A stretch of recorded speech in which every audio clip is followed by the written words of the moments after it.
Okay, guys, you know why we're all here. We're for the White Peak tasting with Tom, who's kindly organised all of this. With actually our other Tom has probably done most of the work on this, but he's been busy building garages and stuff. So I said I'd jump in and host it for the start for us.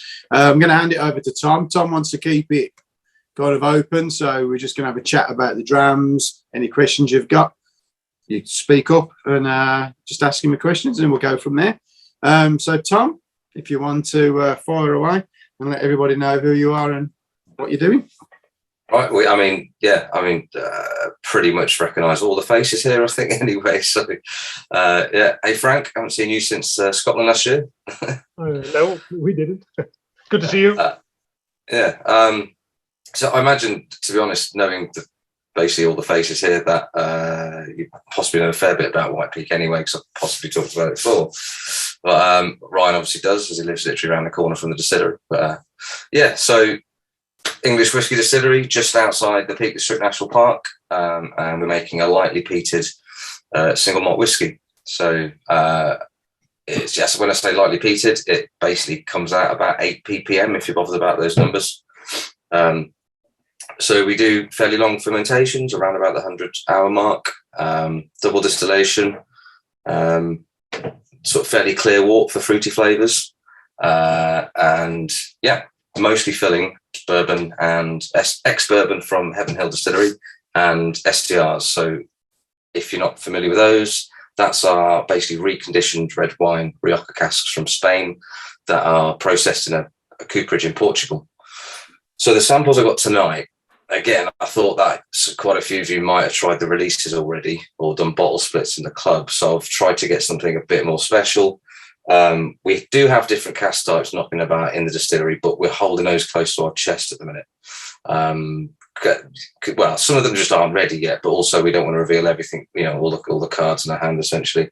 So what I've done, typically the tasting packs that we send out, so sort of just, generic ones online to Joe Blogs, they'll get new make bourbon and STR samples, but they're all kind of cut down, and they're from like a standard tasting stock we've been using for a while. So I've got you some of the new make, but it's basically straight out the still, so you can play around with that all you like. So it's I didn't do an exact ABV check on this, but it's typically between 72 and 73%. So I do recommend having a few drops of water at hand to play around with that. And then, you've got your bourbon. So again, with these, I've got some of the oldest stock we've got knocking about. Not to get too hung up on numbers, but we've been distilling almost exactly 4 years now. So these are getting on for 4 years, but not quite there. So you've got an ex-bourbon cask, first fill. I mean, nearly everything we've got is first fill. We've only just started doing refills because we've only just started emptying casks. But first fill ex-bourbon, I think the ABV on this one was 62.9. So again, cask strength, giving you plenty of room to play around with it. And then the STR, the ex-Rioja cask is, so we actually have 2 different types of STRs, or 3 actually. We have ones that are all American oak, so you get those kind of vanilla-y coconut citrusy flavors. You've got ones that have European oak heads, giving spicier notes. And then we also have the Rosso casks. So I don't know if anyone managed to get hold of that over smoke, the second release of ours. They're using the smokier casks. So this is an all-American oak, best part of 4 years old. Cask strength, this one was 62.5%. So you've got some proper chunky drams there to be able to get stuck into with a good amount of water. I suppose best way to do this in terms of production, I know, again, some of you have been there or you know a bit about us, but has anyone got any sort of specific questions, or I'll be as nerdy as I can about answers in terms of the production of how we do things, because as I've already brushed on, it's lightly peated. I mean, I can go into more details on that. We've even had analysis done on peat levels, prior casking. But is there anything, sort of any really nerdy techie things people want to fire my way, and I'll see if I can answer them, because as well as doing the cask management side of stuff, I do occasionally step in with production as well. So I hopefully can answer anything you fire away at. So if anyone's got anything like that, have a think anyway. There's got to be. What was that, Alan? I've got a question, if that's all right. Go on. Yeah. Not too geeky. It's more just when you're saying about the kind of like the long fermentation and all that sort of thing, fermentation. Is it because you're trying to aim for a certain type of distillery character, and that's what led to the methods being used, or was it more like you kind of roughly knew what methods you'd be using, and then you'd see what character came out of that? So with the fermentation length, that was played around with quite extensively. This is before I worked there, so it was Sean, previous head distiller, and Max, right in the early days. They were playing around with small mashes, small washes, a little 30-litre still, and they were playing around with the recipe and fermentation lengths.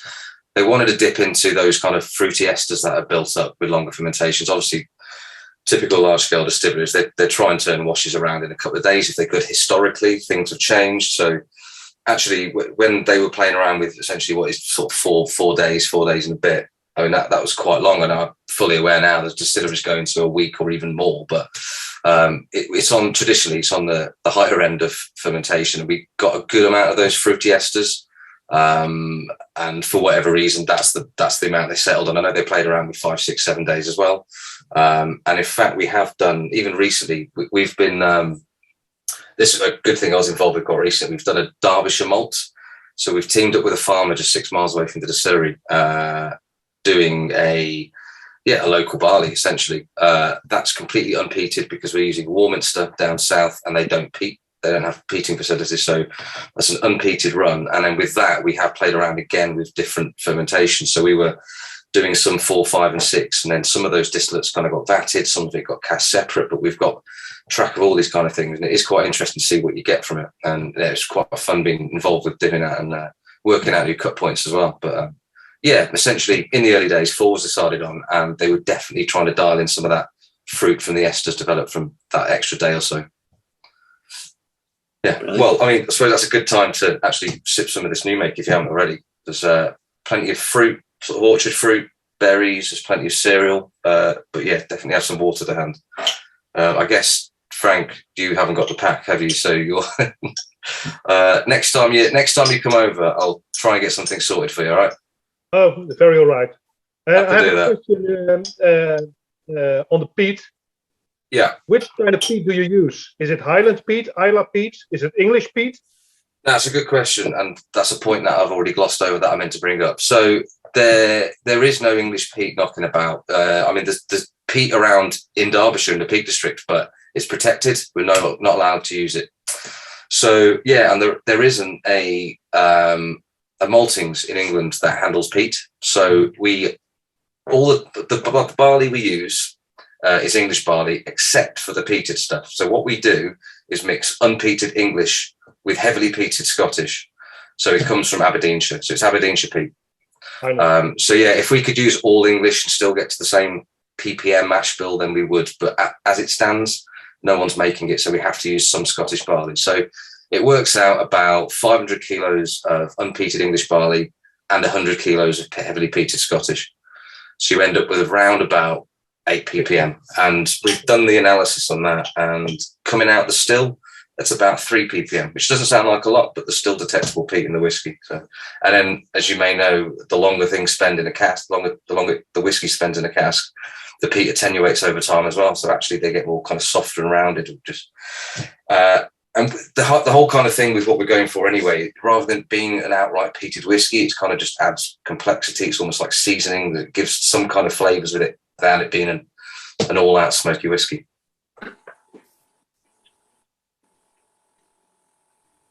Yeah, try some new, mate.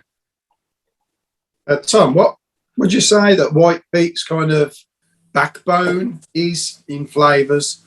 What do you kind of aim for to get through in every bottle you release? Do you aim for that? Is it like that kind of people would know it's a white peat? There's kind of a house style we're steering towards, but at the same time we're still kind of playing around with the different casks we've got, because you can fill 100 bourbon casks, you can fill 100 STRs of varying types, and you can pull samples from casks that in theory are exactly the same, and you get completely different results. So we're still kind of discovering things and learning, but there's a general house style in mind, and for the time being, we're filling basically the same proportion of bourbon and STR casks, the earlier releases, as you can imagine, the STRs give off a lot of flavour quite quick. So with our younger whiskey, we can put more flavour in a bottle by using a high proportion of STR.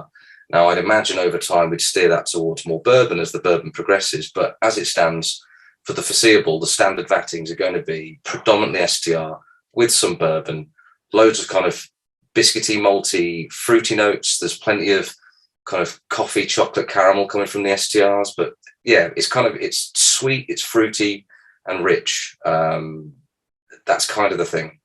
Yeah. But it may change over time, as I say, as our casks develop, specifically the bourbons, we can play around with those ratios quite a bit more.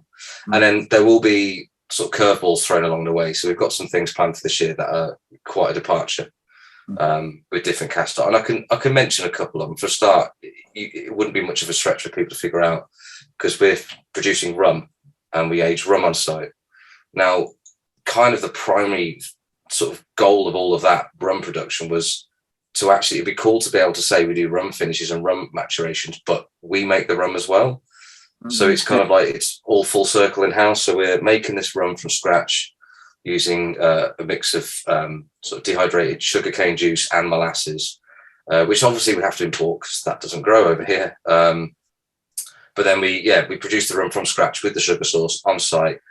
At the minute, we're aging it for around about a year. Well, the casks we've disgorged have been around a year. We've got some laying longer. And then, we're able to do either full maturation or finishes in rum casks. So that's something to look out for later in the year. There should be a rum finish release. And we've got some pretty cool collaborations with Thornbridge Brewery. So another thing that we do is it's a permanent collaboration. So we actually use brewer's yeast for our washes, as well as dry distiller's yeast, but we use a good healthy amount of wet IPA yeast. So it's actually from their, if you're familiar with Thornbridge, their Jaipur beer.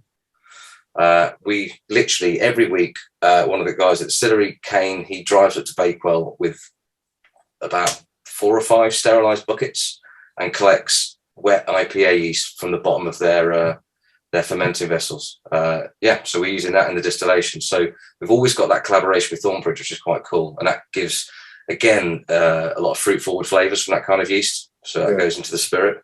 But then there's other collaborations on the go. So there's another product of theirs called Necessary Evil, which is a 13% Imperial Stout. And the last couple of times they've done that, they've used our casks that we've got in from Heaven Hill. They've used it for stout for a while, and we're now playing around with those. So we've got stout cask, finish and full maturation sat in the warehouse. So look out for a finish of the stout this year as well. In fact, that's definitely on the go, because I've already picked the cask out for that and it's already sat marrying together. So and there's loads of virgin casks that we've been playing around as well, which works quite well with our kind of sweet smoky spirit. We're getting some good results. We've got virgin casks of varying chars. There'll always be those core house style, that STR bourbon. That's the house style. But then in between, we'll pepper it with some sort of, slightly more interesting, just different releases, just to keep it interesting along the way. Yeah. Well, I'm a bit of a bottle whore, so will your bottles all be the same shape, or are you going to be for the whiskey? I mean, we already started something with the Temperance Club bottles, whoever the members in here, but the whiskies they'll keep these. So there's a palette of colours that they're using for these labels for the varying types of releases down the line. So if you're buying a few of them, they'll look nice together on a shelf in a line. Let's say that. But I think it's a lovely bottle, and I applaud you on the packaging as well. When it comes to masterful design, those. A lot of thought went into that. So that's all. So Claire, Max's wife, in partnership with I can't remember the guy's name, but there's it's a chap who specialises in drinks packaging. He's been in the industry for a long time. He's done a lot of quite interesting, but really complicated work with bottle design and packaging. So they got him in as a consultant with a design agency, and Claire, who's quite a sort of the creative type as well. And it took a long time, but they put it all together. So you've got the bottle. So we're in an old wireworks building from 1876. It's got a lot of history in the building. So you've got sort of the Cora wire on the cork, and it runs down the bottle and unravels. And then even with the cardboard box, the mail out box you've got that zigzag cardboard. That's that's the design inspiration for that is taken from the little metal rickety bridge, the little footbridge that crosses the river right next to the distillery. So yeah, a lot of thought went into it, but yeah, it's pretty cool. Yeah, awesome, really good. What's people's thoughts on the new make then? It took a bit for me that I needed the water to get down to that much more. Like I found some notes in the kind of like just fresh, like vegetal and kind of forestry smells and things like that.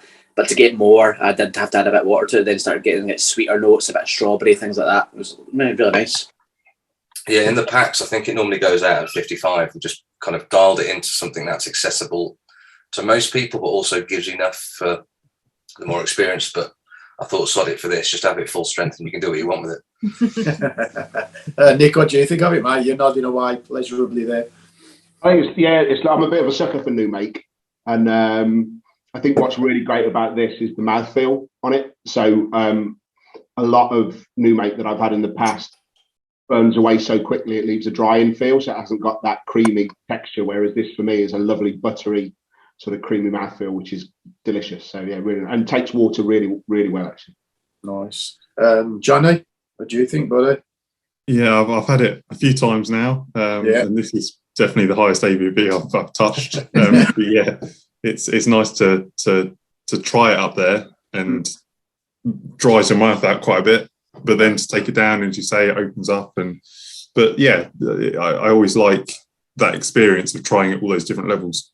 Yeah, well, so we get such a mixed crowd, whether it's on the virtual tastings or coming through the door. Sometimes it's just literally people, holidaying in the peaks and they've heard about this. So it's a complete mixed crowd. So it's always tried to be accessible to anyone who comes through the door. So unfortunately, that means if you're well down the rabbit hole of whiskey, as I guess you all are, then you kind of want to try these things at full strength, right? So you don't normally get to do that at the distillery. So I thought it'd be nice to do that tonight. And I suppose that brings us on to another thing. How are the tours going now? Is it you're full up? Are you kind of, is it still building? Yeah, they're generally full. Typically, if we get any dropouts for a weekend, we just put it on Facebook and they disappear. So we've got full tours. I think they do up to, I think the biggest tours are 16. I think 16 people. So we've just upped the number of tours as well. So we do there's a couple on a Thursday, a couple on a Friday, and I think we're doing 3 throughout the afternoon on a Saturday. And I mean, you could just, if you kept on having more interest, we could squeeze more in and do it full time.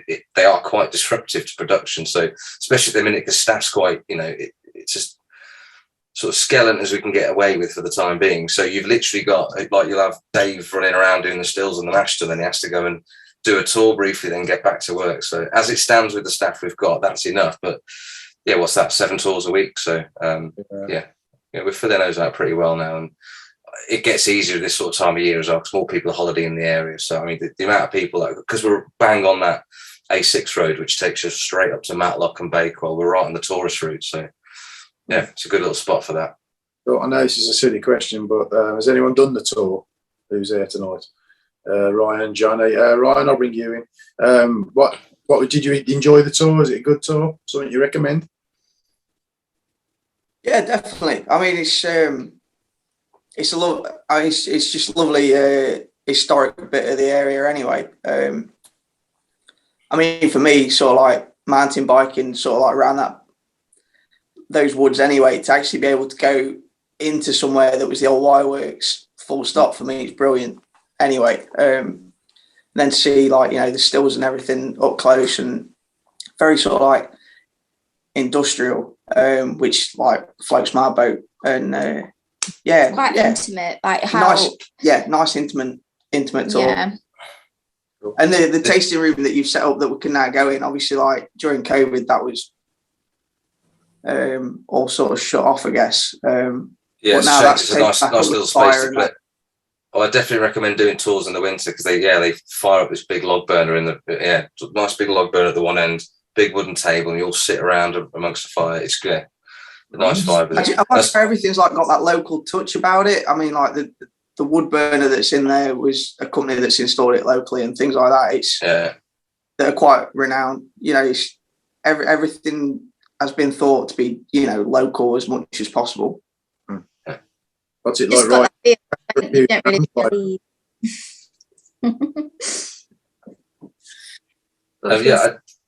Sorry. Oh, go on. Sorry, Nikki, go on. I was going to say, what was you saying? We missed that. Me, I said it's got that the tasting room has kind of got that cozy, intimate feeling that when it's all finished, you kind of just want to carry on, like you don't want to leave. It's nice in there, isn't it? And yeah. Cool. Yeah. Has it got a bar? Has it got a bar that you could hang around at, or is it just not specifically? No, we're starting to do events, so we've got like what we call the yellow woods, like the little woods next to the distillery, where we've actually just in the last few weeks built like a little it's not a shed, but it's like a wooden little outbuilding shed. There's a little bar for events, so there are certainly things to look out for on social media where they do. They'll get street food down and they've got music on and you can have some Thornbridge beer and some drams of whiskey. And they've gone down pretty well so far. We've done a couple of them. Have you been to one of those, Ryan? We did one a couple of weeks ago. We did one of the things. I think they just put tickets on sale for the next one. But yeah, so there's bars at that sort of thing, but not specifically in the distillery. You do your tasting. You're there for like an hour and a half and then that's kind of, it comes to a close. But the tastings will be changing a little bit as well. So bear in mind, up to this point, we haven't had whiskey until February is the first time we actually released anything. It was last year we had stuff that was legally whiskey, but so the tastings will change a little bit because they use this format, and I'm trying to steer this a little bit as well, being someone who's been to far more distilleries than any of the other staff have, to be fair, because that's my bag. But trying to get them to and still do their own thing, but sort of tick a few boxes of things that people want to see on tours. They were doing this whole thing with, you try different whiskies and trying to explain the style of what they're making, and that they need to just pull more into what we have made now. So that is kind of shifting with that. And I will point out there's different tours as well. You can do a general distillery tour, which covers everything we make, gin, rum and whiskey. But if any of you lot want to go and visit, there is specifically a whiskey tour, and there's 2 of those on a Saturday. So that's when you want to be going, because you'll get a lot more detail and you'll be able to ask all the nerdy questions and try more stuff, try more whiskey rather than. You're not there for gin, I gather. So you want to be getting the whiskey. So if you do book on, make sure you book the right tour. Yeah. Not that it's Saturday time, is it? So so there was just one on a Saturday, but they've just doubled it up so they can get another loading. Because ultimately it's going to shift around the other way. It's just going to be predominantly whiskey tours, I thought. Eventually, now we're out there on the market and word of mouth spreading. But Saturday's the day you need to target. But it specifically says whiskey tour on the website if you book it. Cool. So lots of places you can stay around there, Tom, if you visit. Within a fairly short, there's, because it's a little bit. So Ambergate is the village, so it's just a little village, just about a couple of miles north of Belper. Belper's a decent sized town. You'll find something around there. In fact, Ryan will be able to answer this better than me. Where's nearest to stop around there? Yeah, there's a big Premier Inn in Ripley. Near us, yeah. Right. So literally just down the A610, drop on the A6, you're there, 5 minutes away for the Premier Inn. Oh, yeah. And Belper, Belper, nice walking. I don't think there's going to be anything. There won't be anything walkable in Ambergate. Well, it's too small, I gather. But just a short taxi, you'll get something quite easy if you need somewhere to stay. Unless your house, Ryan. That's not walkable. It's not walkable. We'll get in touch. When you make it to bed, there's a hospital in Ripley. What's that, Frank? And when you make it too bad, there is a hospital in Ripley. Is it? Yeah, that's true. Yeah. Might need that. So I wasn't going to talk to him, but Phil, what do you think to the new make? It's lovely. I think it drinks really well without water, but that might just because I've spent the weekend celebrating Liverpool winning, so you've got to up the alcohol content of everything just to bring it back down. Lovely, yeah. Lots of the berry notes that Tom was talking about, lots of cereal. It's nice with water too, but I do think if you hadn't told me how strong that was, I wouldn't have put it up there at all. I mean, it's lovely. I think that kind of chewy mouthfeel to it kind of helps with that. It's deceptive. Yeah. Awesome. So I gather it looks like, unless anyone else wants to say anything about the new make, I think we can move on to the next one. But I think overall it seems like it's a big thumbs up from everybody on that. So it looks good for the next two. Which one next, Tom? I reckon go with the bourbon first. I mean, they're both almost identical ABV. They're both 62 point something, but I reckon, yeah, go into the bourbon.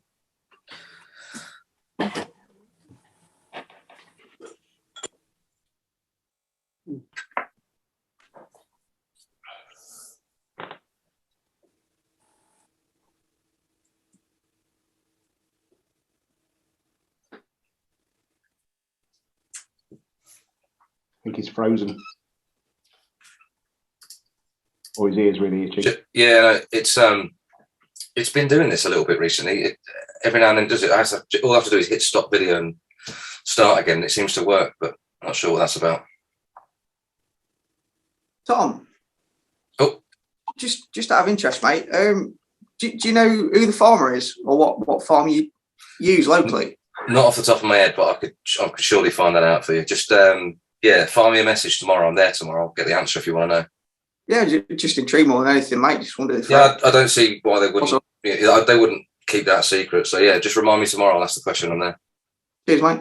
Right, I thought you said, do you know who the father is? I thought that's a very fine.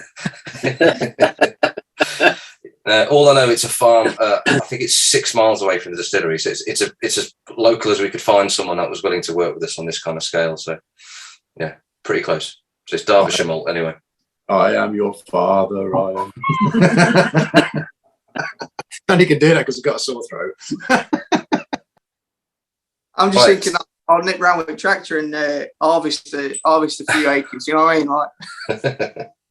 Yeah, so we've actually got another. So we've only used half of it so far that he did in the one harvest. So the other half's currently been stored down in Warminster, which they kindly offered to hold on to it for us because we haven't got huge amounts of storage for pallets and pallets of barley. So as it happens, there was where Chris Malting's, the one up in Aberdeen, where we get the peat stuff from, they had a fire recently which has damaged their peating facility. So I think it's sorted now, but it's set them back quite a bit, so we can't get peated for a little while. So I think we're going to be using this opportunity to switch back to the Derbyshire stuff because it's all unpeated, so we're going to be doing the other half quite soon. Yeah, and we're also planning on playing around with the wort a little bit as well. So change it so it's not quite so clear and to have more cereal notes, actually play around with the distillate a little bit on this go. Just because, just to try stuff out. So yeah, change the spirit a little bit. I guess because it's, local barley, it's all about the grain. We're going to try and pull more of that cereal grain flavour out of the distillate on the second time. And then we've got the two to compare. What percentage was? Sorry, Tom. What percent was this? 62? 62.9. Ooh, nice. Yeah, so this is another thing to point out, actually. So in Scotland, quite often the ABVs, they just roll off with the climate, however much it is, 1 or 2% every year or so. It completely, you can get a tiny little bit, or you can lose 1 or 2% of ABV a year. With us, we're consistently finding everything we're cracking open that's between 3 and 4 is 62 point something. It really hasn't moved. So all of the early casks we filled at the industry standard of 63.5, and they really haven't budged in 3 to 4 years. There, a lot of them just by 0.6, and that's it. So it's obviously just unique to our climate where we are. The whole thing with the ABV drop is all down to temperature and humidity. So if you're in a humid environment, which most of the UK is, then the alcohol has a propensity to push the actual ethanol out of the oak rather than the water, because the air is already quite laden with water, with moisture. So in dry climates like in the States, they can often have the ABV rising in some of the casks that are up in a warehouse because it's dry climate. So water leaves the oak instead of the alcohol. So they can actually have ABVs rising to 80 odd. So we're just in this kind of weird sweet spot sweet spot. We'll have to see how it goes, I guess, with time, because I guess you kind of want to run through different ABVs for different flavour extraction from the oak. But as it stands in the early days, it's really stable ABV. Obviously, we're losing volume in the cask, so it just means there's an equal amount of water and ethanol leaving the oak. But yeah, it's just quite interesting because speaking to other distilleries, they're not getting that. You speak to the other English ones down south, and they're getting quite heavy losses. And up in Scotland now, this little microclimate we've got in the Peak District. That's the effect it has on the aging, which is quite nice. There is an actual measurable difference there with the climate we have. Do you think, Tom, maybe that's part and parcel of sort of being along the A6? You kind of like dipped in this sort of valley, so to speak, And you've also got like the effect of the river running right by the distillery, maybe keeping things a little bit more constant. Just noticed my video had jammed up again. Yeah, well, I suppose that kind of rolly hills landscape around it is quite akin to a lot of Scottish distilleries, though, isn't it? Those sort of genteel hills around it. Yeah, I guess, I don't know, obviously we're further south of Scotland, so we're getting a bit more warmth. I guess, it's something to do with the microclimate and perhaps trapping the humidity at a fairly fixed level. I'm not really sure. I'm not a scientist with weather, so I don't know. But it's quite interesting to observe it. And we're even talking about, we have a bit more flexibility in England of what we can do with the liquid and the cask. So technically we can observe it over time. If say it's been in a cask for 5 years and it's only gone down to 62, legally we can actually add more reverse osmosis, demineralized water that we use for cutting stuff down. We could actually add water to the cask if we want to then hit a new range of solvent strength to get different flavors out of the oak. So we could play around with stuff like that. It's a bit of a weird one to sort of play around with water in the cask, but yeah, we could technically do that. We could manually change the ABV to access different flavors. And that brings me to something else, actually. There's a practice that's done in cognac and armagnac production called petit eau, little water. And that's where they basically aged predominantly water. So because water's a solvent in its own right, you'll get different flavors out of the wood. So they basically take water, add some of their older spirit to it, and make it about 5 to 10% so it doesn't go stagnant. And they put that in a cask to get water-soluble compounds out of the oak instead. And then they use that water to cut down the cognac or the armagnac to bottling strength.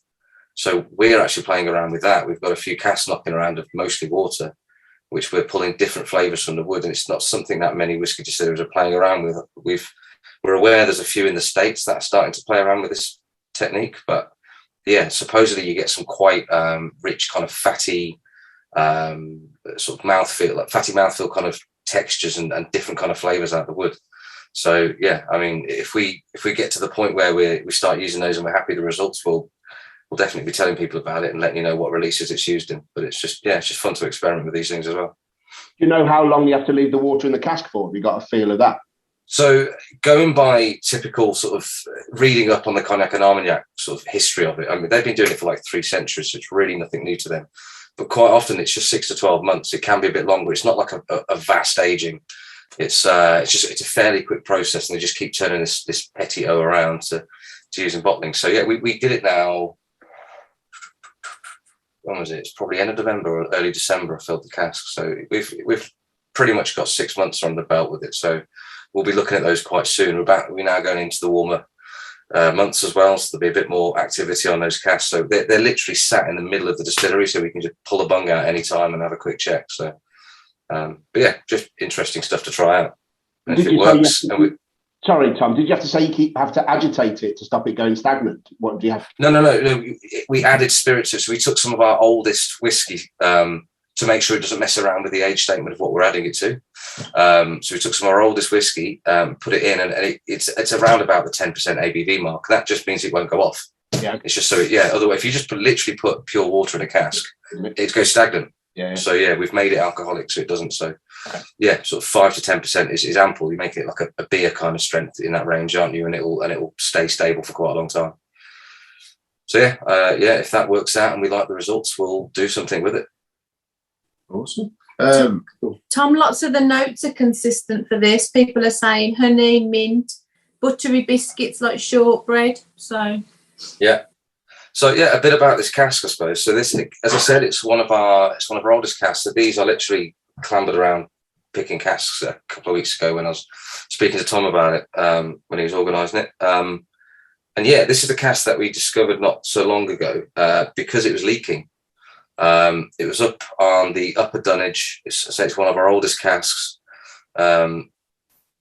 Yes, it's technically not dunnage storage, but it's on an upper level, so it's slightly warmer, a bit more active up there.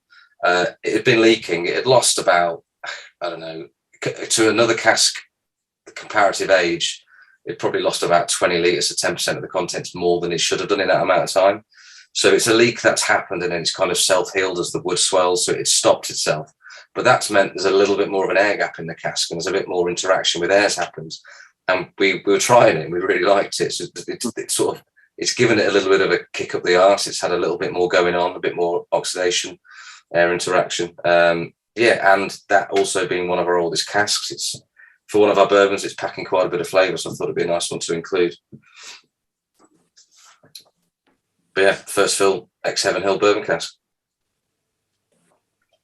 And Alan, what's your thoughts on it, mate? Absolutely lovely. But I'm a big ex-bourbon fan anyway, so I was like, this is one I was probably looking forward to in the lineup.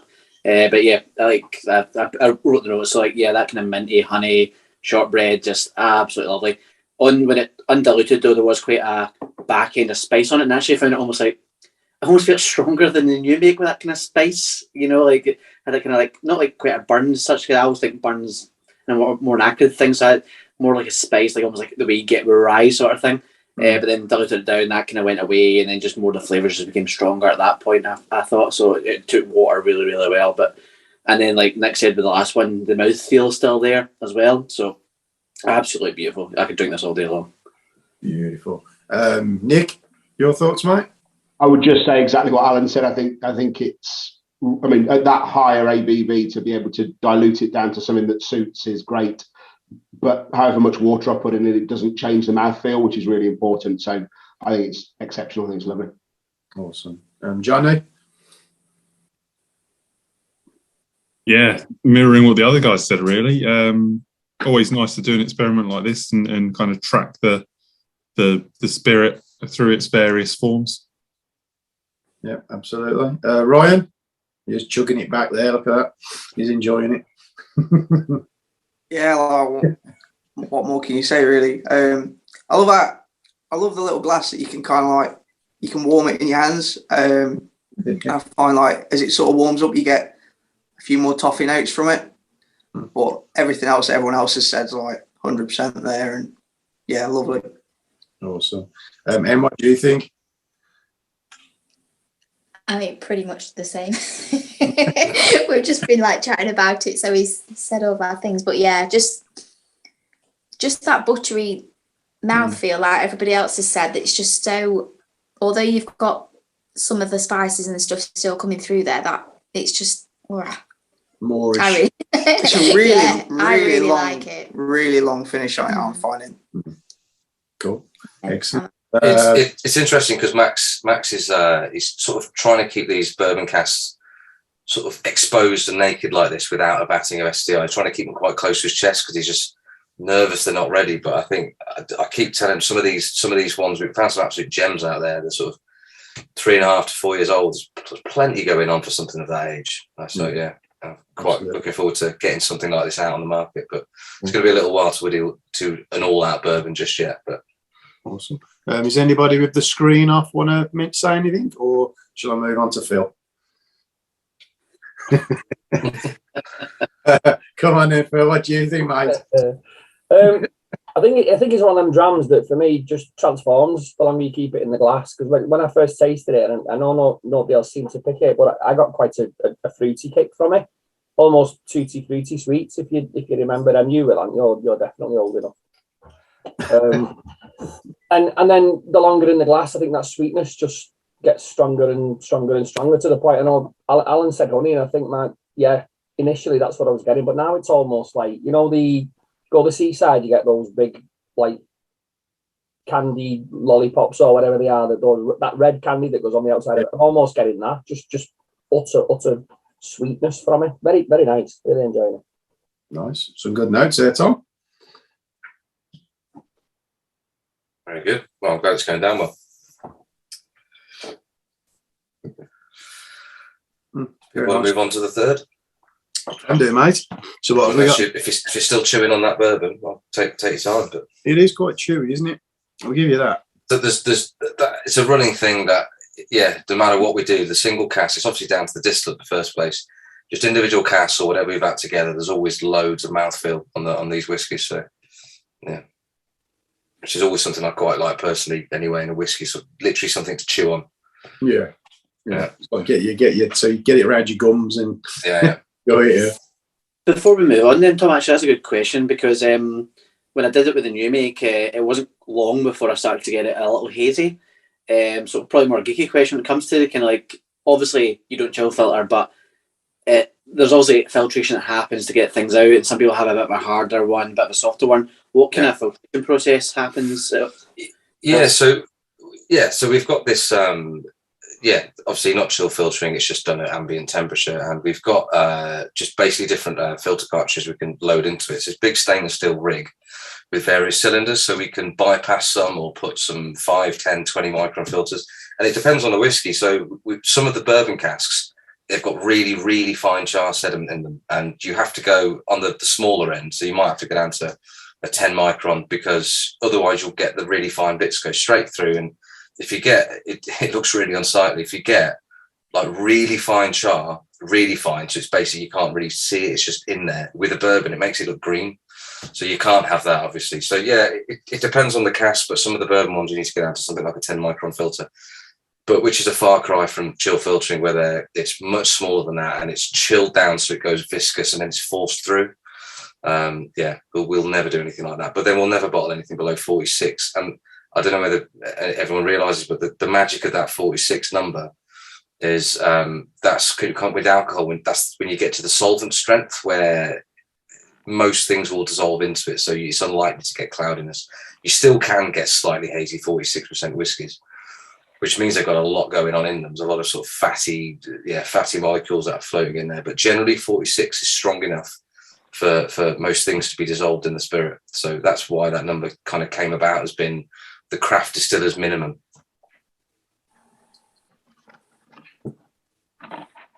Right, should we move on to the third one then, which is red wine? What does this one come in at, Tom? This one's 62.5, so basically the same as before. Straight out the cask, literally no messing with it, straight out. And it's just been the few litres we pulled, whatever it was for this, it was just hand filtered. So yeah, just to get any bits of char out, and that's it. So it says red wine on the label. It's an STR, so shaved, toasted, recharred in Portugal at the Dias cooperage, but it's a Spanish Rioja cask originally. So what you've actually got here is not this next release, which is a large one, but the fourth release is going to be a single cask, and it's going to be an STR, and it's going to be a sister cask to this one. So yeah, Max wouldn't allow me to send out anything of the single cask that's coming up, but I did pick one that I think it's up there with it taste wise. It is actually slightly different.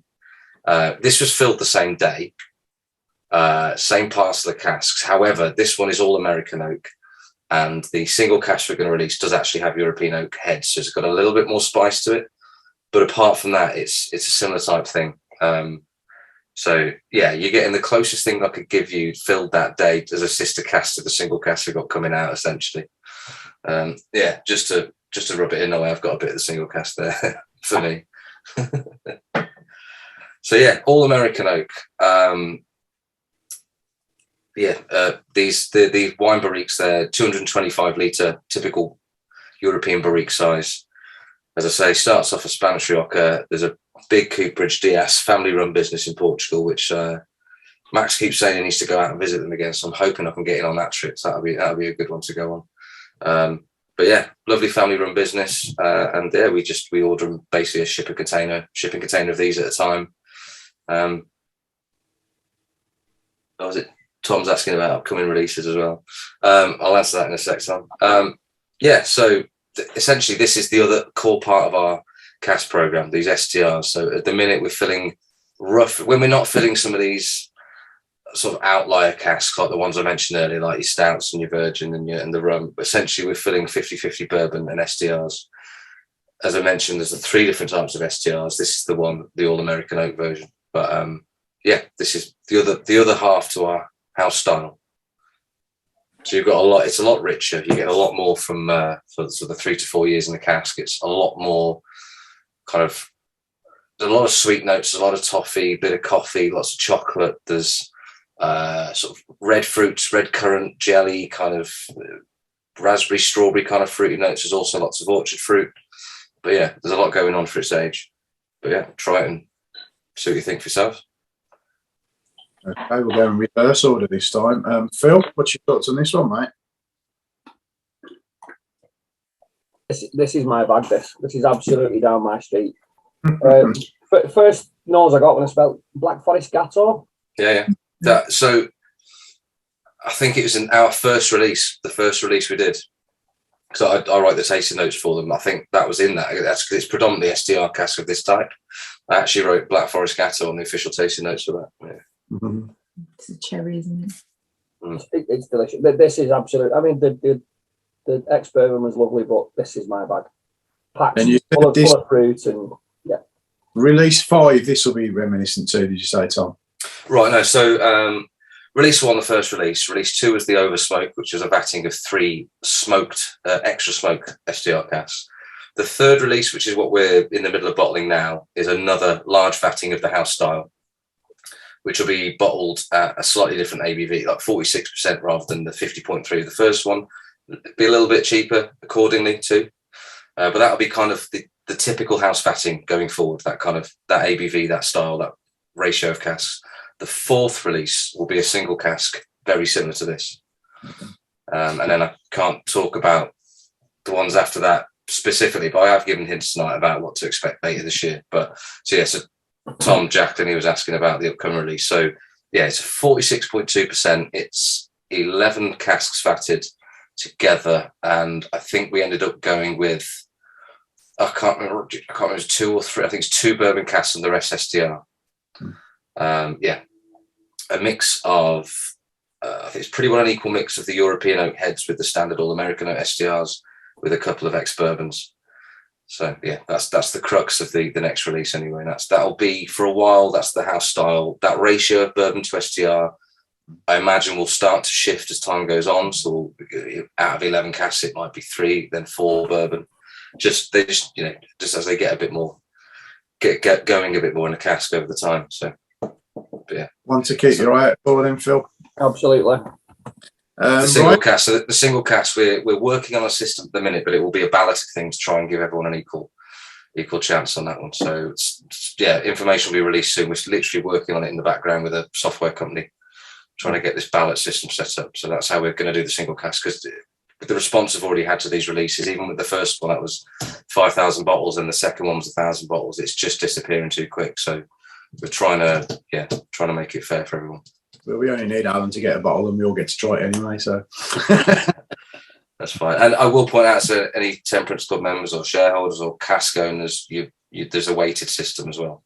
That's the complication that we're trying to figure out. So if you're any of those things or several of those things, you get more and more of a chance of getting successful in the ballot, just as a sort of a reward for supporting us from the start. That's cool. Ryan, what's your thoughts on this, mate? And you, Em, of course. Yeah, spot on, mate. I mean, they've just got better, haven't they? Like Phil says, I mean, I love a red wine cask anyway. I love how the peat, you almost feel it. You don't taste it. It's you know it's there, but it's almost in the mouth feel of, rather than like a full on smoke bomb kick. You know what I mean? Yeah, lovely. Just dark red fruits, and it's right on my street, mate. Nice. About you, Johnny?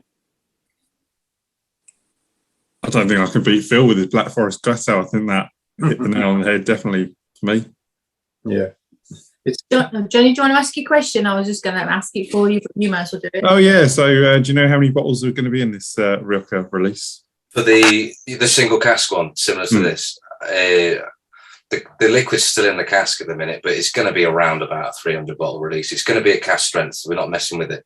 So it'll be 62 point something, and it'll be around about the 300 bottle, whatever we get on the day. Essentially, we left it in the cask for the minute because it's quite happy where it is. But I have chosen the cask. It's done. I'll keep my fingers crossed. As soon as this third release, the large vatting's done, we'll start to process it. So it's going to be a bit of a bun fight for it, but good luck, everyone. I know I've got one guaranteed, so I'm fine and smug about it. So. Tom, you know when you said I've chosen the cask, it's done. How much pressure do you feel? Do you know what? Before the first release, like the release day, and hearing people's thoughts, I was shitting myself because I'd kind of put my neck out a little bit, and I was just like, as I was saying to you before, in our sort of little pre-bit before you pulled everyone in. So initially, this was going to be like a brand ambassador type role, and then there was a bit of a change of the guard. As when I started, Sean, the head distiller that was there from the start, left, so things kind of changed a bit. So Dave, who's now head distillery manager, he was just like assistant distiller, so he got pulled up to that, and I just basically got told because. Well, before I started there officially, Max would be sending me samples for various things to sort of dial in what he's doing for releases, or even with the rums, he's been sending me and asking me to pick casks. And he had a bit of a sort of a little unofficial panel that he'd send things out to. So he's already kind of testing the palette with stuff anyway. And then when it came down to starting the job, he's kind of like, yeah, so we're gonna have you doing cask management, and you're in control of all the inventory, buying new casks and picking the casks to releases. So okay, no pressure there then. So yeah, I was shitting myself a little bit before that first release, but I just hear the response, but it's all been positive, so I can kind of relax a little bit now. But picking a single cask is an interesting process because you kind of whittle it down to a short list, and they're just all great. So you got to just find one that pops out on the day, and yeah. So I pick one for this. Do you have to almost sometimes go against what your own palate's telling you if you know that you are more inclined to go for a certain style of whiskey, but you know that might not necessarily be the right way to go with that one? Or there's been, not with the single cask, with the vattings, because basically with the vattings I'll put some stuff together, I'll start picking some casks out, and then ultimately it will go down to a tasting panel between me, Dave, distillery manager, and Max. So we'll just sit in a room and drink whiskey and make decisions, and it's great fun. But yeah, and on a couple of those with the vattings already, we've changed things a little bit and steered things to what we think we should do, or what would be best to kind of at this stage of the journey, and to who we're selling to and who we're appealing to. But with the single cask, Max gave me a brief on it. We want roughly that type of cask. So I just went out and found one, and that was it. He let me just get on with it. And I went, try that. And he went, yeah, that's great. That's it. We're going with it. So that one is all on me. So hopefully people like it. But then again, I did the same with this one, and it seems to be going down well. So yeah. Talking of that, Nick, what do you think of it, mate? Yeah, again, with what everybody else has said, I think it's a little bit more fruit on it. The STR sort of comes through more on the nose than the taste for me, but I think that's maybe only just me. I'll be controversial and say I think this one is great, but I thought the bourbon was the pick of the bunch. Thought that was absolutely fab. So yeah, really nice. And there's definitely a white peat DNA both in mouthfeel, and there's some kind of menthol thing going on for me in the background as well. But yeah, really great. Awesome. Alan, well, go on, Tom. I was just going to say, I just saw Phil's question about what I have on the bar. If I can do anything about that, if I can get one, I'll get one on the bar. I know I've got one guaranteed for myself, which is going to be on the shelf here. But if Max allows me to have one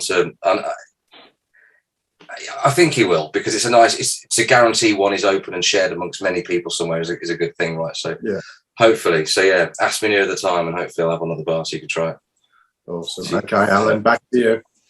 No worries. No, it's just like Phil had nailed it on the head. I hadn't wrote like Black Forest Gateau, but I had wrote like the dark chocolate and cherry, and you know that two things go together to make that up, and they got a bit of spice. Tom, when you were saying about the red fruits, as you'd said that, I just had written pomegranate down and kind of red currant. Yeah. So I was getting that exactly as well. And then I kind of got like these kind of, just on the finish, like sort of Christmas cake notes, but without, almost with like not the overly sweetness of Christmas cake, but just that kind of, you know, richness and currants, and yeah, just lovely. But like Nick, I probably lean towards more like bourbon, but I'm really enjoying this because I'm not always a big STR person. Not so much that I don't enjoy them, but just sometimes I get a little fatigued by them. But this is completely different to I think any STR thing I've ever had. So it's really rich and flavourful and got a lot going on for it.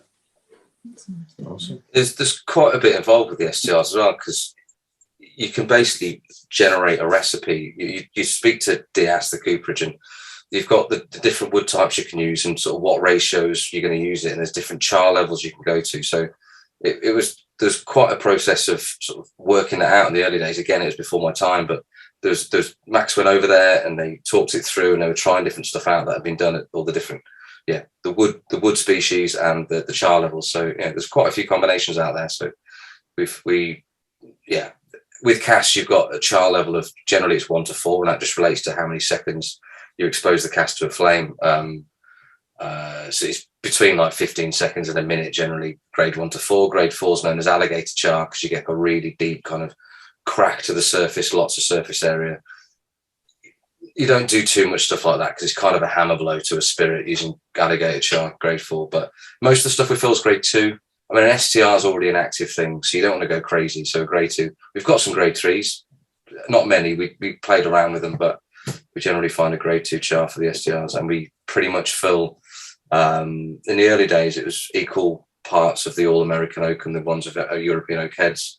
But now we've started pulling in more of these, the Rossos that we use in the oversmoke, the smoky casks, and how they work is essentially when they flame it for, well, grade 2 char, let's say it's 30 seconds, they then use like a baffle to put the cask on its end. They put a baffle over to suffocate the flame, and then generally they just take it away after a couple of seconds, and the flame's out, and that's it, and the smoke dissipates. If you leave the baffle on, the smoke's forced to go into the wood. So that's what these Rosso casks are we use. That's why they've got that little bit of extra smoke. They literally have sort of smoke phenols trapped in the char after the flame suffocated. So yeah, they're the 3 types we have, and we started buying more of those because we just really quite like them. We weren't sure in the early days, but now they're getting older. It really kind of works. So awesome. So yeah, it's quite a bit to an STR. There's quite a few different options you can play around with. It certainly seems like you're doing well because everyone seemed to have loved all 3 of these tonight. And that's pretty much an hour of going. So has anyone got any more questions before we let Tom go on his merry day? Ryan's got his hand up. Go on, Ryan. I'm not in a rush to go anyway. You're all right. Okay, all right.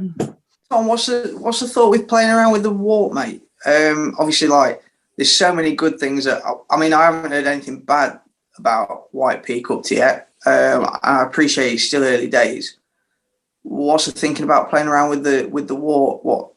What's the kind of objective with that? Well, when I was referring to the Derbyshire one earlier, so so basically we've got the second half of the Derbyshire malt, the local barley, to distill yet, and it was just we just wanted to play around with it because it's specifically a release or a distillate where you're focusing on the grain and the differences in the grain of what you've got on your doorstep compared to what we're buying in. For the English stuff generally comes from Norfolk way, the peaty stuff's Aberdeenshire.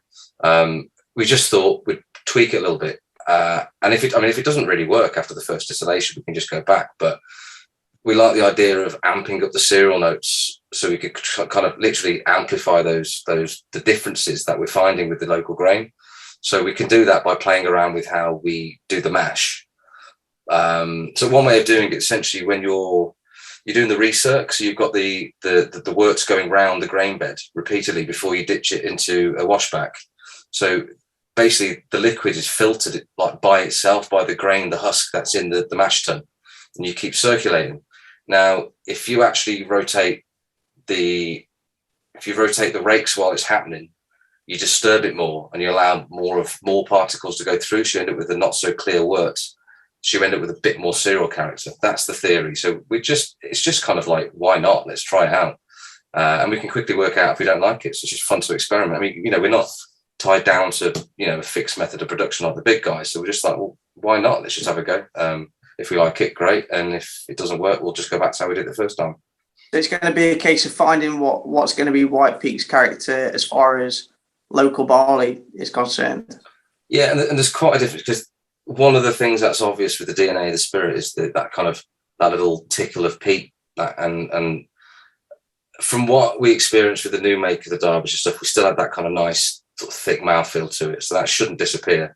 But that's going to be attributed to sort of the cut points we use and the stills, the still shapes, the height and all that kind of stuff. You get heavier stuff coming over. But the peat isn't there. So there's already a marked difference with the missing peat in it. So it will be a different product. And because of that, we sat down with all little cuts of the spirit as it was coming out the still, and we worked out what we want to do with the cut points. And we did change them a little bit to kind of, we dialed up a little bit of serum. We got loads of fruit at the front end as well. And we worked really, really tasty stuff. So yeah, we can play around with the cereal notes at the front end with the mash. So we're just going to have a play around, just because. No, nice. But the core stuff, the standard mash bill that we do with the Aberdeenshire and the Norfolk barley, that we're not messing with that. That's the house style. we're not messing around with that. But it's just the local barley, because it's a small batch thing within a small batch distillery. It's like a subset of what we do. Yeah, we play around with it. I'll be honest, mate. Like, I mean, I know it's from a personal perspective, but I genuinely can't wait for something like that to come out. Sort of being from the local area. I mean, that's just brilliant. Yeah, we'll have to find out with the farmers, because it could around to witness it. Do you know what I mean? Yeah, he'd love it. You know what I mean? Well, I'd say all I know is it's a farm 6 miles away. It could be 6 miles in your direction. It might be on your doorstep. Yeah. So I'd be interested to know where the farm is. I'll find out anyway. Yeah. Okay, so I think what we'll do now is we'll stop recording and then we'll just move into a crap chat. So it's a bit more, even more informal because no one's being recorded. And then Tom can tell us some of the stuff he didn't want us to tell us. One thing I do want to say, actually, before we do go, because I want people to see it on the replay, Ryan's got a tasting of his own coming up on the 1st of June. Do you want to just give a little bit of information about that, Ryan, so that if anyone maybe wants to come, or is it sold out already, or? 1st of June. It's the night before the Jubilee Bank Holiday weekend jobbo. That's Thursday, Friday. Just doing a live tasting in a local pub up in Ripley Town Centre. It's going to be my first sort of live tasting open to people that I don't know, so it's a little bit scary from my point of view, but looking forward to it. I'm glad to see that there'll be some familiar faces there already that have signed in. I think there's only like 4 or 5, maybe 6 tickets left, so I'm really pleased with that, and we'll see how it goes, and got some brilliant drums lined up for it. It's 25 quid a ticket. Everyone takes a glass home at the end of the night and a pet and everything, but it'll be like really sound drums that are either limited release or hard to get hold of, or just high end. If anyone's in the area, by all means, like, drop me a line and feel free to join us. It'd be good to see you. But yeah, awesome. I hope it goes well, mate. You've been rebranded as well, haven't you? Honestly, big thanks to, I don't know if he's on tonight, but Jeff's Whiskey.